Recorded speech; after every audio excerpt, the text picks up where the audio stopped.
Hello, everybody, and welcome back to the Blue Abroad YouTube channel with another episode of The Rest. I'm your co-host, Iris Namatakos, and I'm joined by Nathan, as always. Nathan, mate, how you going?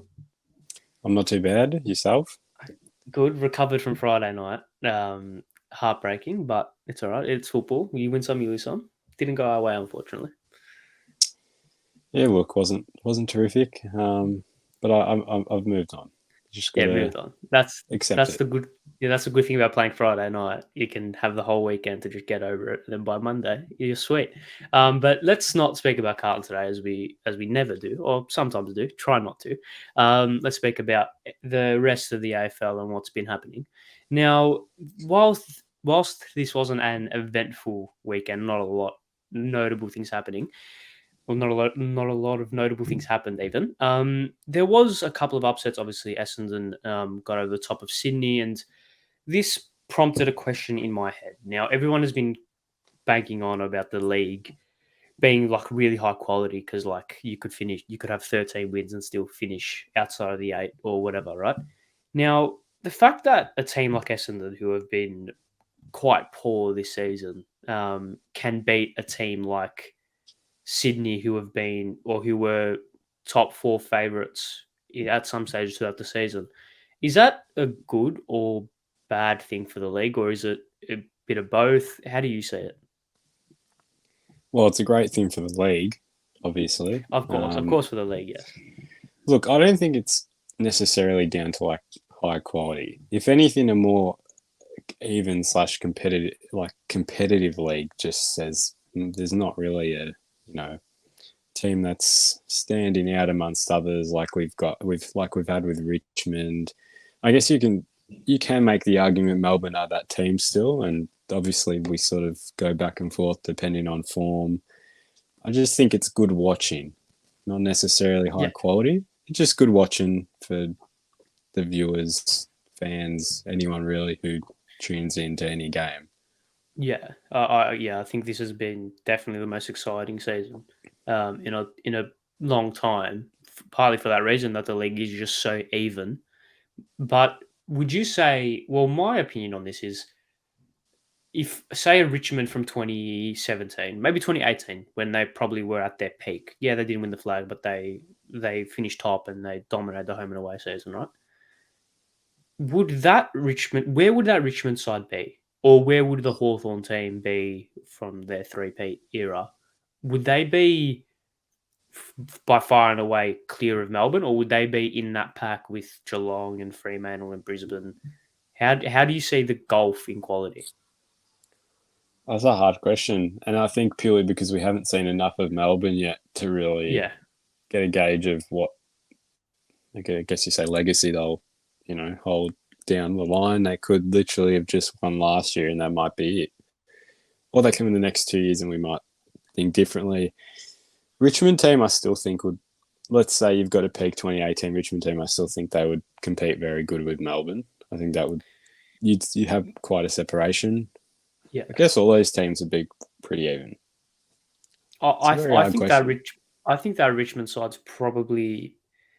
I mean, would you, obviously using the Richmond side as a case study, but you could also go back throughout the years and say like I said, the Hawthorn team, even the Geelong team from '08 to 11, right? So, or from '07 to 11. I feel like this has been the closest quality that we've seen. So like the lowest bar has increased, but the highest bar has decreased ever so slightly because I don't see like with everyone being able to beat everyone back in the day. Well, I feel like even a few years back, teams in the lower half of the table didn't really have a chance. Like I mean, we've experienced it. 2018, we won 2 games for the whole season, and we beat Gold Coast and Essendon. Granted, Essendon, I'm not sure where they finished, but they weren't in the doldrums like we were. But we never had a chance against any side in the top seven, top eight, top nine, even right. Whereas this year, I feel like West Coast on a good day could challenge. I mean, we've got them this week, so I mean, who knows? Essendon on a good day, like we've seen, can challenge Hawthorn on a good day, Adelaide on a good day, even North, maybe not North, but I feel like they're an exception. The lower teams and the teams that are struggling, their best football is able to compete with a lot of teams, which is something I don't think I've seen in a long time. It, look, I'm. You know what I'm thinking about? I'm thinking of that full circle you see sometimes of any team can beat Yeah, anyone. Of like, let's put it into perspective. Sydney beat Melbourne, Essendon just beat Sydney. It's yeah, like one of those things. It's one of those type of seasons. It's good. I enjoy it. yeah. Actually, maybe not. Why is it? Maybe this is just a Carlton fan. Is just like, look, why is it the one season we want to make finals and we have a good chance that everyone's all of a sudden competitive? But look, if you're a lower team in the bottom half, I wouldn't have it like I'd have much more confidence thinking that you're not as far off as what it seems compared to previous years where you think you look at that Richmond team, you look at that Hawthorn team, and you're like, we're Yeah, so far off. We're at least miles off. 5 or 10 years off, and and it goes to show that teams aren't far off anymore. You look at Sydney, who are really pretty average form, going win loss, but they can beat a team like Melbourne, and And it then shows lose to that all you Western. got to do is turn up at the right time, and you never know what's going to happen. You never know what luck you might get. Yeah. Wide I mean, open. yeah, it is. And I think a perfect summation of that is that how many times has 11 wins been enough to see you play finals? You're not making finals with 11 wins this year. Not a chance. Like Carlton already have 10.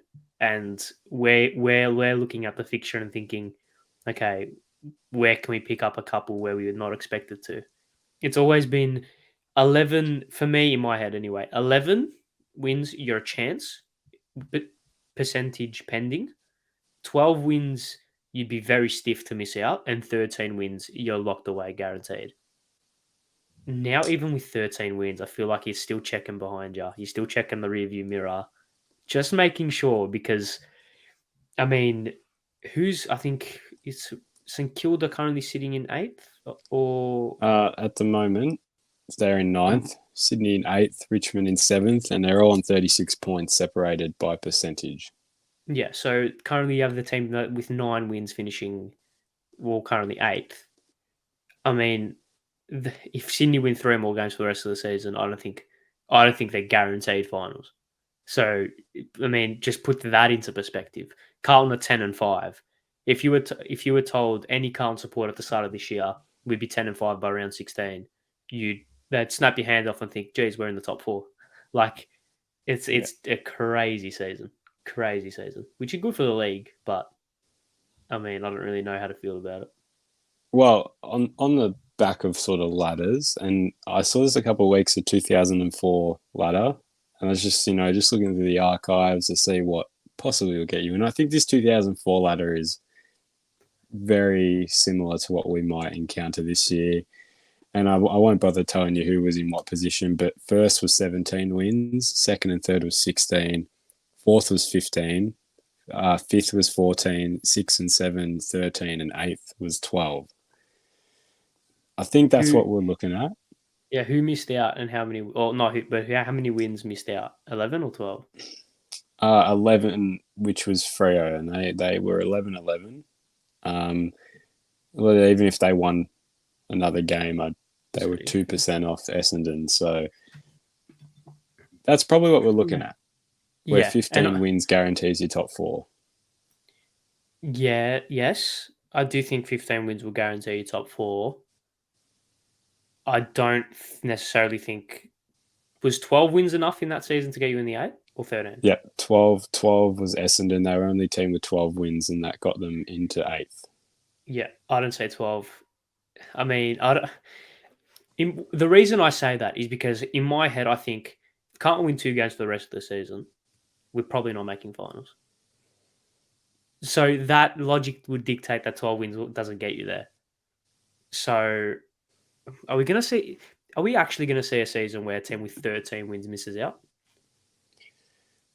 Look, I think we say it now as if it's really going to happen, but I think we've probably Yeah, said that about a couple of years, and you realize teams have to play each other like in yeah, this of sort of course. top eight, and I don't know. I'd be surprised, and I think if it Oh, I think it would be a percentage thing rather than a 13 wins doesn't get you into eighth and 14 does sort of Team thing. I does, think yeah. it would more be a percentage thing than anything. But that I think this last round might be As in the critical. round 23.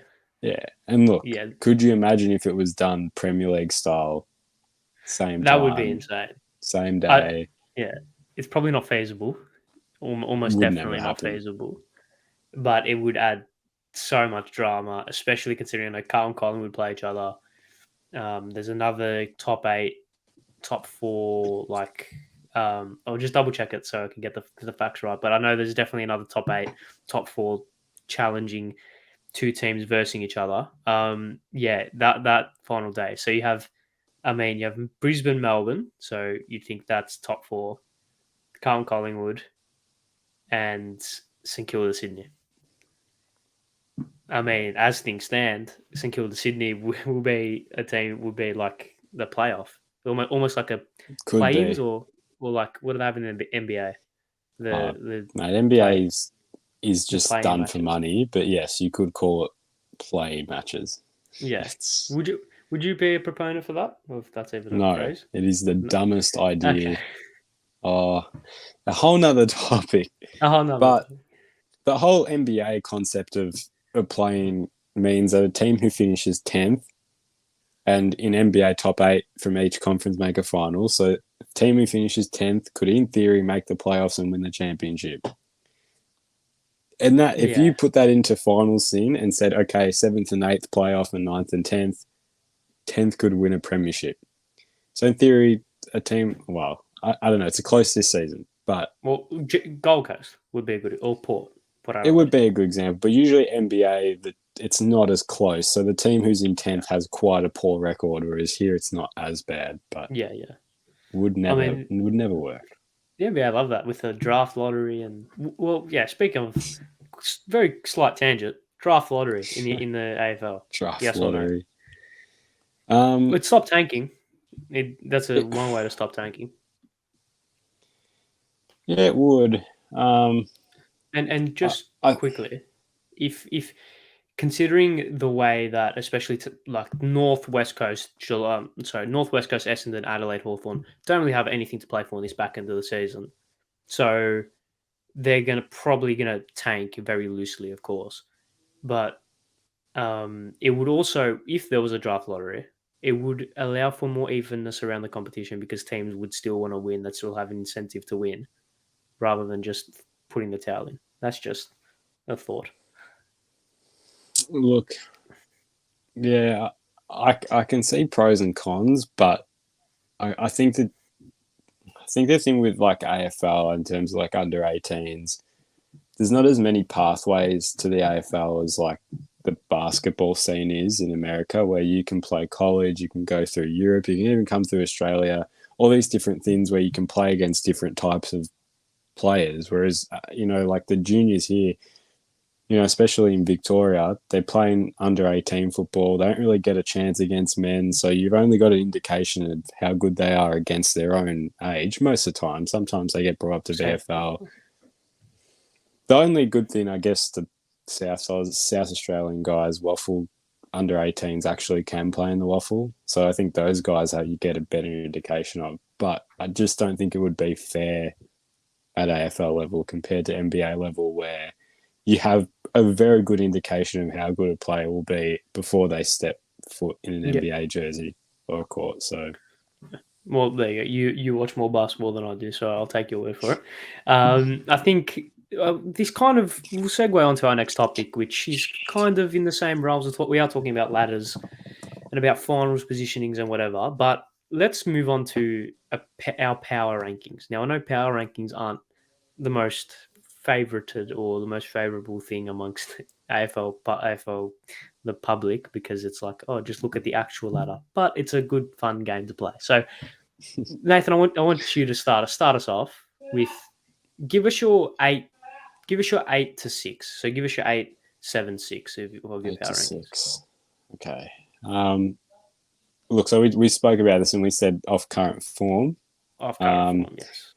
on current form, and I guess this would be different depending on if it was full team. So I'm going off current form. My 8th is St Kilda, and I mean Sydney is my 9th, just for context. So Yeah.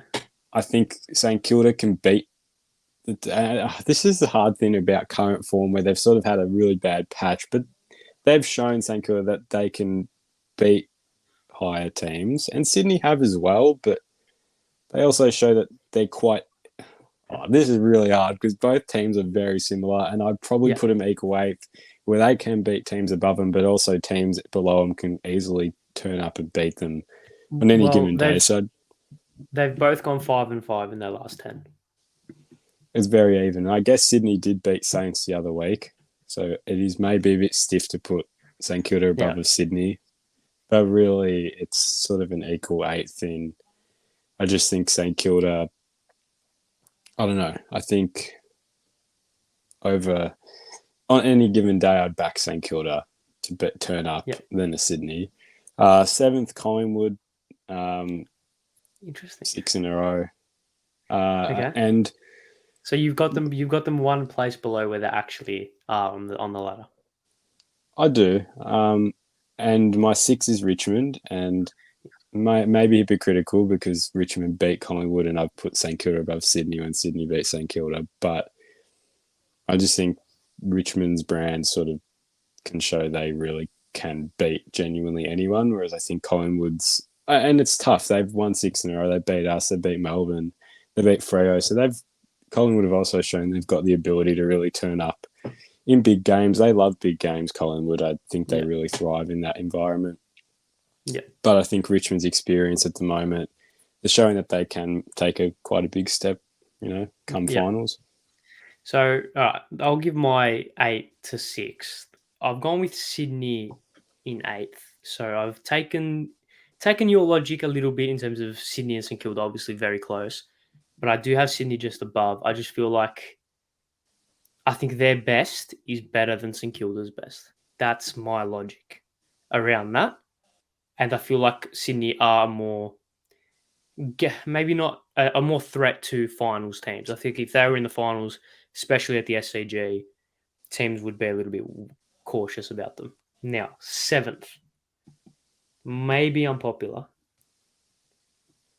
but I'm going with Carlton. I put us 7th. Big call. A big call. It's a big call.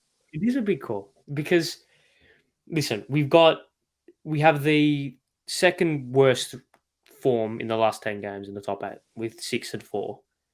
And I just feel that we are yet to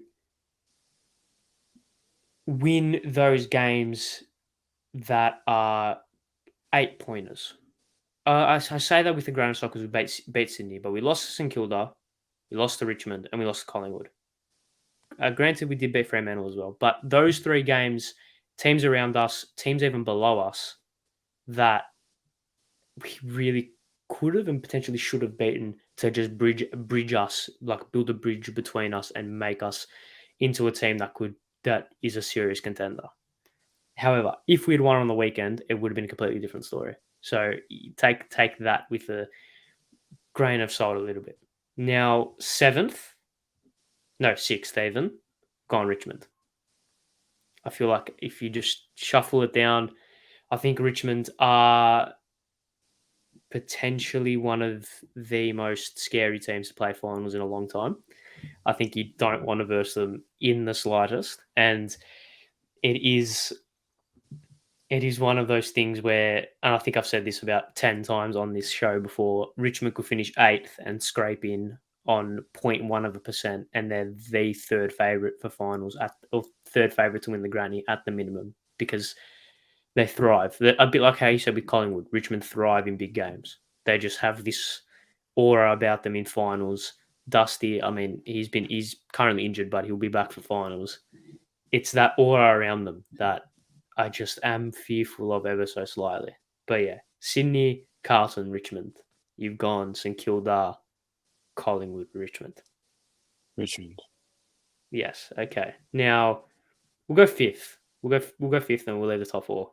Who's sitting in 5th for you? Well, fifth is the Blues for me. Okay.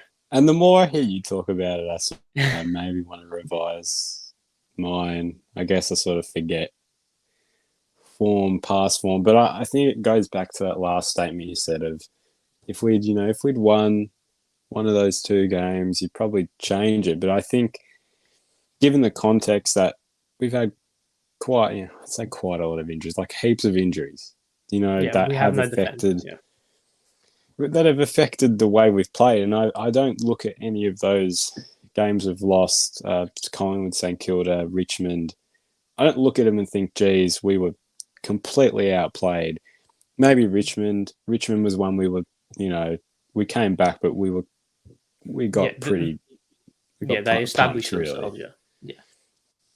Otherwise, I think on any other given day with a full team, wouldn't have a concern about those games. And in previous years, if we had a couple injuries, we'd be out. Like we'd be done by quarter time. But Yeah. I think our worst is still really competitive, which is a great thing. Yes. Which I is agree. why Yes. I put us fifth, because you saw our worst. I think that Collingwood game was quite terrible, but I thought And our worst lost even by that 4 Richmond game. points. Yeah, even that Richmond game, we were poor and we still managed a way to claw ourselves back into So that game. that's why, Yeah. look, and I could be pretty flexible, and I would put us between fifth and seventh, because I don't want to come across as biased. But like I just think, just context, everything. I think fifth at the moment, but flexible between that fifth and seventh range. But just a quick little side note: how good is it to see 3 big Vic clubs Yeah. up there? I Yeah, mean, shame about about the Essendon, fourth but one. Yeah, yeah, of course, it had to be them, right? of You have course. us, Yeah, you have our dude. Carlton, Collingwood, Richmond prestige, or maybe not prestige, but at least we honour the heritage, and then you have Essendon down at the airport, just not pulling their weight. But yes, yeah, it is very good for the league, and Gillan McLaughlin is currently saying dollar signs, even though he's leaving. And I'll give my fifth, and I'm going to go a bit controversial. I don't know if this is me. I don't even know what this is, but I've gone with in fifth place in my power rankings, the Brisbane Lions. I look. I don't think it's as controversial as you think. But go on, explain the reasoning. I just don't. I'm not fearful of them. I'm not fearful of them. I just don't have that. Oh shit, we're versing Brisbane. Like I have that when it's Richmond. I have that when it's Collingwood. I have that even when it's Fremantle. Even Brisbane in at the Gabba. I'm still thinking, all right, if we show up, if we turn the energy up, we're a chance. I mean, their forwards, Danaher, Hipwood, I don't know. Charlie Cameron's a star, yes, and I think like players like McCluggage and Zach Bailey, they're superstars of the competition, right? But I just feel like they haven't won a game of the MCG in 8 years. I know that's skewed because they haven't played. They played there like 10 times since in that period or whatever. I know that's a skewed statistic, but I just, yeah, I'm just not fearful of them. And this is going to come back to bite me when we go over there in round 22 or whatever it is, round 20. But yeah, they're one of those. They're probably one of the more gettable sides in the top 8. That's probably my reasoning behind it. My overall reasoning. Well, I'll move. They're my fourth, and I've said this to you. So there's a couple people about Brisbane. They are good, but they'll never take that step to be great. I think they just accept that they're really good to beat the teams they need to below them. When it comes to crunch time, they simply just don't have that mentality to like not bury teams, but just like kill the giants of the league, I guess. And you saw that with Melbourne. They absolutely got served. They got a big reality check. And like I love Brisbane. I like seeing those interstate teams like do well. I guess when there's a lot of big teams, but I just don't think they have what it takes to win a premiership. I just simply think they're in fine. They're not a filler team. but they're just Yeah, they're they're going to like the get Western taken out by Bulldogs of like someone. they're like the Western Yeah, Bulldogs of like 2008 to 2011. pretty They're much. like They just never had the ability to get over the line when it mattered. And I think they'll be in that exact same position again this year because they're not finishing first, you wouldn't think. So no. unless they finish second, they're basically bound for a away prelim, I guess, unless they win a qualifying. But I think they'd have to play away at some point. Yeah, And I just don't see or the them grand final. going, well, that, even if they made that far, unless it's against, I don't even know. I don't know. And I think another talking point, and I went to the Gabba when I was like 9 years old. So it's quite a long time ago. It's 9 years ago. That is the smallest ground I've ever seen. It is tiny, isn't it? It's tiny, and you go to the MCG, which is not double, but it's much bigger, much wider. Doesn't take 3 kicks to get from goal to goal. It's a completely different game style you need to adapt, and they don't know how to do it because they are stuck in a soccer pitch at the Gabba, and it just doesn't compete well. And that's why they're a good home team, but take them away, and they do not have the ability to play larger grounds. It is a good point. It is a good point. And despite me not saying it, that's definitely one of the reasons why I had them fifth. Just you took the words right out of my mouth. I'll give my fourth. And I think it's obvious. Collingwood in fourth place. I actively dislike the fact that I have to say that they're fourth on my power rankings. I don't know, there's something about them. Although I'll say something at the end of this, but I just, and I don't want to say this, but I am fearful of them. I I am. am, Yeah. I am. If we verse them in finals, I will be shitting myself for a week beforehand. I will not be able to handle it because there's just something. There's something, and I don't know what it is, but whatever it is, they have it, right? And despite I am of the belief that this won't last at this, and they will see a similar trajectory to what Essendon have had this season. Not as bad, of course, because I think Collingwood's list is better than Essendon's list, so they won't fall to the doldrums like Essendon have. I do think they'll have a dip next season, but this season I just feel like everything's going right, pending this man above me's injury, which we will touch on a little bit later and how that could impact them. But it is one of those things where I just don't know why they're good, but they just are, and they've won 6 in a row, and they potentially could win 10 in a row. I think with their run of fixtures. They're smoky for top four, as much as I hate to say it, they are. And they're on equal points with us, and I just hate every single part of it. But they're a genuine, not flag threat, but they're a banana skin. They're a banana skin. I think similar to 2020 is what you're trying to get at, sort of that like team you don't want to play, and they'll I I you think know, they're more threatening now yeah, than they are more they were in threatening that 2020. 2020 team. I think like the thing with Collingwood, like compared to a lot of other top 8 teams, and not all top 8 teams, but their culture's still, and a lot of their players, they're still used to winning. They know what Yeah, winning feels like. And I go, and that helps. That helps quite a lot. Their fans know what winning feels like. I mean, they've had, the last premiership was 2010, but like they've consistently been in finals since then. You know, like maybe the odd couple of years where they've missed out, but they've been there. They know what it feels like. Compared to a St Kilda, a Carlton, a Freo, we don't know what it really feels like. We don't yeah, we don't really know what it's like to get to finals and you go and you're like, we can beat anyone on any given day. We just got to turn up as a supporter group and we'll get them over the line. Collingwood is like they have that. They have that. yeah. I think that's why we find them much more threatening than probably what the talent suggests on field and just in general overall. Yeah.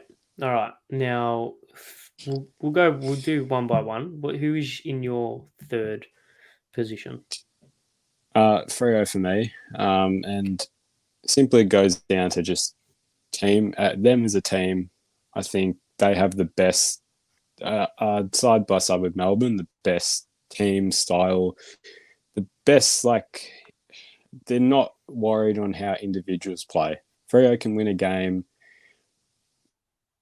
basically with anyone having a good day. They just will have. Yeah, They've got. I can't. I'm not getting out what I want to very yeah, well. But their team game is the best in the league. I think even better than Melbourne, to be quite honest. And there you I think we've seen it a couple times this year. And that Melbourne game was probably the best example.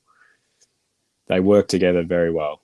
Their go. game style is not just based on get it to X key forward, get it to X key midfielder, etc. It is very team orientated, and I think that can beat anyone.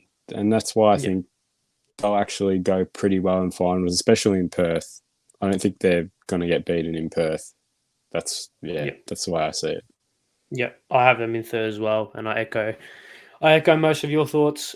But with that, they still do have some genuine superstars like Yeah, Andy Brayshaw, Caleb Sarong, uh, Jets. Like I love watching, especially Caleb Sarong. I think he's a fantastic player.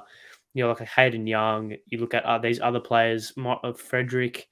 You look at their forward line: Schultz, Walters, Swinkowski. When he plays, like they just have a lot of just exciting players, and then obviously you have Fife, who who's that kind of cherry on top.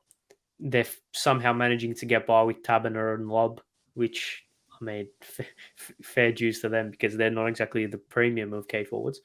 But yeah, they're just getting it done, and I feel like they're a very aesthetically pleasing team to watch because they just get it done. Like it's just like they're always threatening. They're every time they go forward, they're threatening. Every time the opposition goes forward, you just have a feeling that someone will take an intercept mark or they'll get it clear.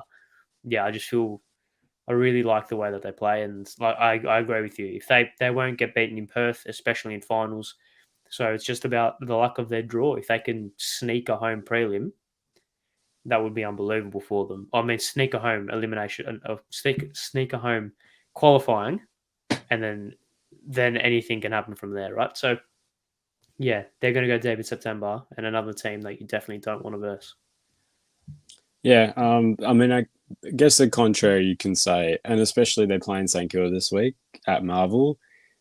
If St Kilda win, I sort of look at Freo and think, okay, these guys might be no chance if they have to travel for finals. Yeah, I mean, we did beat them quite convincingly when they travelled. So that's the question mark for me. The only question Yep. mark. Okay, second, only two teams left for both of us. Who's your runner up, or who's in your second place?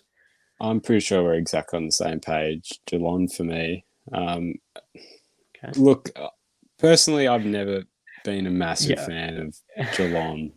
I think usually with finals they just get in and they don't do much. And I guess you can look at 2020 and say, well, they made a grand final. They did, but they also lost to a pretty average Port team in the first week. And again, none of that matters when you look back. And it shouldn't matter.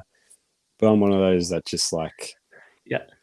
like I hold a grudge sort of thing. But Yeah. look, when we look at talent and just Geelong as a football team, as a culture, as a whole, winning for the last 15 years, they'll beat anyone they need to, and I Yeah. think that's what they're proving.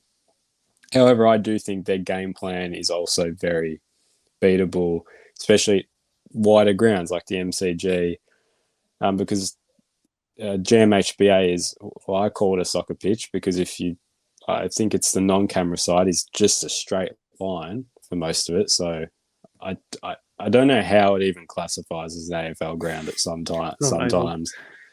It is really an odd ground, but I think the larger grounds don't suit them very well at times.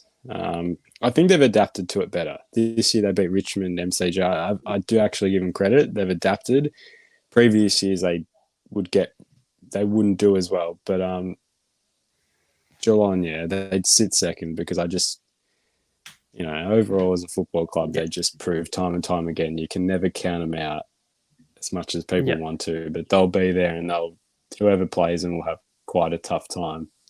Yes. I agree, but also disagree. I have Melbourne sitting in second place. Oh, you got Melbourne. Oh, I've gone Melbourne. wow. Now, I'll give my thoughts on Melbourne, and then I'll go to Geelong before you give your thoughts on Melbourne. But for me, Melbourne are just a team which are similar to Freo, and I think you made the point that they are similar in terms of their team orientated play. Melbourne don't excite me when I watch them, which is weird because they're fantastic. But I get a more like if I was a Melbourne supporter, I wouldn't be overly thrilled with the style of football. I don't know. There's just something about it which is team orientated, but also very system orientated, which works. And we've saw it works. And they've got Petrarca, Oliver, Viney, midfield, fantastic. Fritsch, Brown, um, Pickett. Like they've got stars on every line.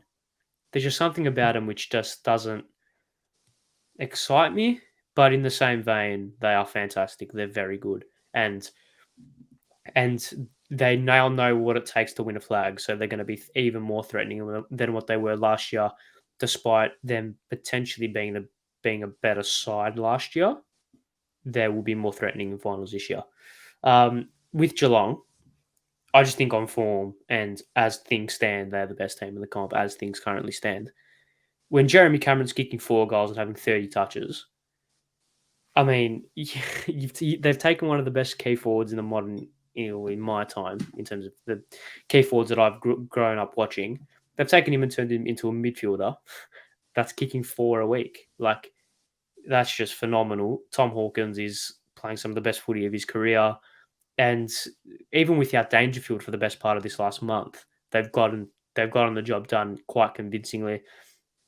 They torched Richmond for the first half of that game last week, and even when the going got tough in 17 points down halfway through the last quarter, they found a way back and they were able to overcome the odds after like they were the bully who got bullied back and then bullied again. Like they just kept going, even though it really the story should have been Richmond overcoming the 6 goal deficit that they faced, but they were like, no, this is our story.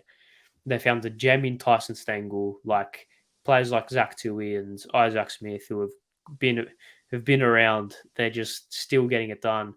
While I do think they are a retirement home, I do think they're the best AFL team in the comp at the moment. So yeah, they're my rankings. Now, what are your thoughts on Melbourne and why do you have them top? Look, you know what? I agree with you. I know I'm not very excited watching Melbourne. So you turn them on and you're like, oh, No, well, okay. we know what's going to happen. But I think that just is what comes with being such a good team, where they're very like they're very predictable, which you think teams had figured that out by now, and you saw they sort of did for a bit, and they were able to outplay them. But I just think their system beats most AFL clubs, and not because it's like a system that is just so much better than anyone else's. It's just because they've got the players and the talent to make that system thrive under any conditions. Whereas I sort of look at Freo, where they've got a great system, but talent can let them down in some parts, especially in like the forward line, your tall forwards. If their game is specifically targeted at tall forwards for one game and they're not doing much, they're in a bit of trouble. Whereas Melbourne, like they've got plan A, B, C ready. And I just think it separates them from the rest. Yeah, yeah. I think they have the credits in the bank as well. That allows them that benefit of the doubt. Like, yeah, if they're not performing well, but they are the reigning champs. So there are our power rankings. Leave yours in the comments below as well. It would be good to see what everyone else thinks of the current state of the top eight. Give you maybe your top 10 as well, because it is that close that I feel like it warrants it. But let's move on. And I know we are maybe not short on time, but we don't want to keep everyone for too long. So let's touch ever so briefly on Darcy Moore. Now, he did go down with a very nasty looking injury anyway. over the weekend against the Gold Coast. He has been cleared of an ACL, cleared of any structural damage, only a bit of bruising, which of what I've seen, I don't really know how long he'll be out for. But let's just assume, let's play a little game. Let's just assume he's out for the next 2-3 weeks maximum, even though he'll probably be back within two. Does that are you worried as a Collingwood supporter, or do you think that the structure and the system will get it done? I would. I wouldn't say massively worried. I'd say slightly worried because massively worried's a bit of an overstatement. Look, I think the system should be able to, cover for him. I think if it was a long period of time, I would be pretty concerned. Just because 2 weeks, it's like, yeah, we can get a quick replacement. It might cost us 1 or 2 goals more a game, but he'll come back. Whereas a full season, I just think you'd be worried if nothing was actually working, because he is, at the same time, plays quite a big role for the Pies. But I think if they were pushing for a premiership, I would say yes, it's quite a big loss. But since they're still developing, I guess you can say it's probably actually a good thing. And sort of like Carlton at the moment, where you lose a couple, you need to learn how to play without them and how to revitalise the system without these type of players. Yeah, I mean, it also helps with their draw being North, Adelaide, and Essendon in the next 3 weeks, which is probably the maximum timeline that we think anyway. Yeah, and it does help. Maybe Adelaide's probably maybe Adelaide and Essendon with Peter Wright, Jake Stringer, and then Adelaide, Tex Walker, and Darcy Fogarty even. There's the issue there, and also he gives a lot in terms of the offensive. Like his kicking is one of the best in his position. So, I think they're very lucky it's on ACL, both for next season and this season, because I feel like if he was done for the year, you'd write their top four hopes to bed, put it that way, and their final hopes would be in doubt. But I think they're good enough to hold on for the next fortnight, maybe even 3 weeks. Yeah. Okay. So let's touch on something that confused me, because I don't even understand why this is even newsworthy. But Eric Hipwood, and we are recording this on Monday, so by the time this comes out, we all will know what has happened to Eric Hipwood. But he's been sent to the tribunal for pushing a play into an umpire. Does this warrant a suspension? For me, it doesn't. For me, it warrants a fine at the max, and just a get up and play on type thing. It wasn't even a free kick. Yeah, part of me says yes, it does, and no, it doesn't. I think I wouldn't be annoyed with a fine. It's one of those where if it was a suspension, I wouldn't be like, oh yeah, definitely deserved. Nor would I say definitely deserved if he got a fine. It's just a weird incident. Probably, I don't know. I don't think there's been any recent precedent of that exact incident. Yeah, no, I can't remember it. That's why when you were sent to the tribunal, I was like, oh, well, okay. Yeah. The funny thing is that he ended up kicking a goal from it, which is, or at least had a scoring shot directly in front. So it was a funny incident, which I noted as it happened because I was watching the game. But yeah, it is interesting. Do you reckon surely a fine, right? At most? Surely, yeah. I'd be quite satisfied with a fine. It should be. Yeah. Just one of those in the moment thingies, like just to be quite a bit of a knob on the field as well. Yeah. That's one of those sort of things. Yeah. I don't necessarily. Yeah, I think a fine should suffice, but we all know his fate will be determined after this is recorded. So we don't know. We're just giving our thoughts. So let's go to another talking point, which was not broken, but was released probably just before we started filming, and that is Alistair Clarkson, who's had a chat with the Giants. So I'm assuming this was just how you going, how's things, how's America? Nothing about the coaching job, I assume. Does this even make sense for you? Because I feel like for me, what makes sense is Clarkson to North, but what are your thoughts? I don't. I'm sort of one for like I don't know legacy stuff. He shouldn't go to any club. Realistically, Yeah. You're right. I, this scenario reminds me of Malthouse to Carlton, and probably just because it scarred us. But it's like, why would you take up another job for any other reason than Money. A, money, or B, record like Malthouse? And look, you can say Clarkson might have motivations to improve, another team, but like it's GWS. I don't know. I just don't think anyone has a real motivation to say, "Oh, I want to make GWS great." Unlike whereas you could probably warrant Malthouse saying, "I want to make Carlton great" because such a big club. But Yeah, and also Malthouse got stiffed by Collingwood, so you have that kind of narrative yeah, there. Whereas it but was very amicable the way that Mitchell Clarko was dismissed. look, I just don't. I don't think it will make much of a difference for them. I just think they're rather off going with someone who they can invest in long term, whereas I just don't see Clarko Yeah, being there I long agree. term. I agree. I think a long term investment for the Giants is where they need to go.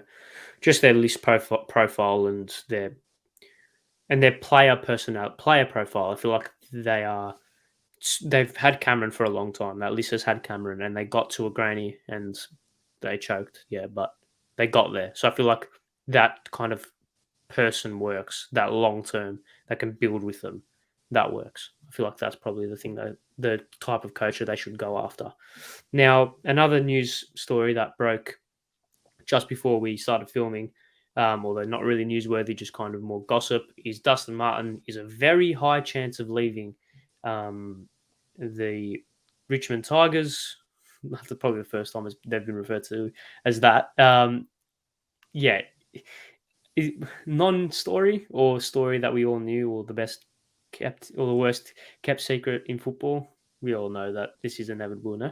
Yeah, he could. I mean, can you blame him? I mean, I guess when you're heckled probably everywhere you go, you probably get sick of that after a while. And Yeah, I'm pretty sure he's got family in Sydney, so I think that's a so. Like reasonable.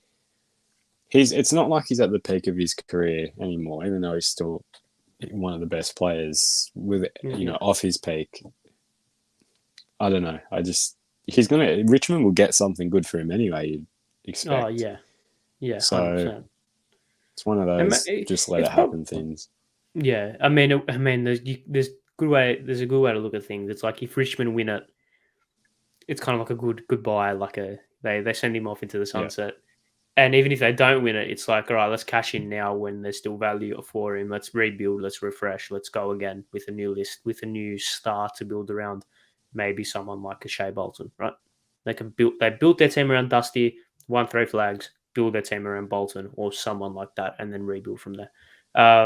Yeah, I do think he will definitely not end his career at Richmond. That's something for sure. Whether it's this year, next year, or the year after, I think he'll leave. But yeah, this was just something that broke, and it was felt right to at least acknowledge it. So let's end with the rest moment of the round. And despite it not being a non-Carlton, or despite it being a non-the rest moment, I feel like this was just touching. It was the Carlton respects game, where more specifically, I want to talk about the preamble to the game on Friday night. Now, obviously, Carlton Respects is a program run by the Carlton Football Club, aiming to raise awareness and stamp out domestic violence and domestic abuse and all that without sounding patronising. But it was we. Did you go on Friday night?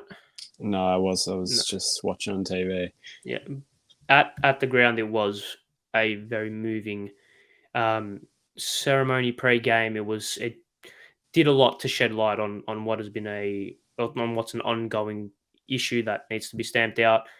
It feels like every single week there's been a game or a moment of the round which is highlighting something bad that's happening in the world to try and stamp it out.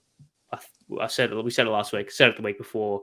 Footy can teach a lot to a lot of people, and without generalizing, people who go to the football, especially on a Friday night, they're the potential targets that need to be educated the most, I would assume, with just generalizing here. But good cause, a cause that needs to have awareness raised for it, and I'm proud that it's my club doing it. Just FYI, yeah, it was good Yeah, to see. yeah. Well, I mean, I was reading about it heaps on Twitter, Facebook about what was happening at the ground. I mean, for the people who watch on TV, there was a bit just before the third quarter, a bit of a video. Boss was in it talking about it. So it definitely, I was glad it got to national TV because sometimes those things just are just kept in the ground of the home team. But it was televised pretty well by Channel 7, so it was great that they spread it out. Because I mean, surely there was quite a lot of people watching on Channel 7, you'd assume. So it would have reached quite a large audience as well. Yeah, it was. Yeah, it's like we said last week. Footy's taking steps in the right direction, and despite this being a Carlton thing, not an AFL thing, I do think that it it's all under the same umbrella. We're taking steps in the right direction to make sure that there's things that are happening that shouldn't be happening anymore. And footy can teach a lot to a lot of people, which is good to see. Now, another thing that happened, moving on to onto actual football, the last game of the round saw two incredible marks from the man above you, Nathan Mitch, Georgiades, and Hayden Young. Do either of them win the car? Just quietly. Georgiades doesn't, only because I don't think he held it long enough. And Okay. Yeah. the Thing is, mark itself was great, 10 out of 10. I don't know, but he just like kind of he's just like nothing. Yeah, I don't know.